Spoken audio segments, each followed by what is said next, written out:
Hello বন্ধুরা, আজকে দেখো আম ডাল করব মসুর ডাল দিয়ে। তো দেখো মসুর ডালটা সেদ্ধ করেছি লবণ হলুদ দিয়ে, কড়াই 5 ফোড়ন দিয়ে আমের কুচি, আমটা খুব টক ছিল তাই অল্পই দিয়েছি, কাঁচা লঙ্কা 5 ফোড়ন দিয়ে ফোড়নটা দিয়ে নিলাম।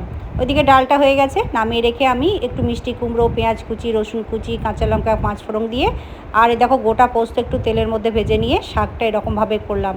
এরকমভাবে লাল শাকটা খেতে কিন্তু দারুণ লাগে, একটু মিষ্টি মিষ্টি করে করেছি। আর আজকে যে শিঙি মাছের একটু টমেটো দিয়ে ঝাল দেওয়া করব। তো দেখো হয়ে গেছে, নামানোর সময় একটু ধনেপাতা কুচি দিয়ে নামিয়ে নিলাম।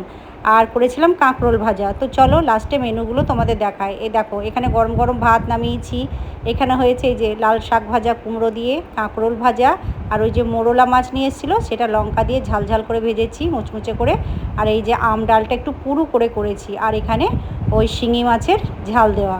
তো সমস্ত রান্না হয়ে গেছে, তার সঙ্গে আছে আমের চাটনি। সকলকে জানাই শুভ দুপুরের শুভেচ্ছা। সবাই ভালো থাকবেন, সুস্থ থাকবেন।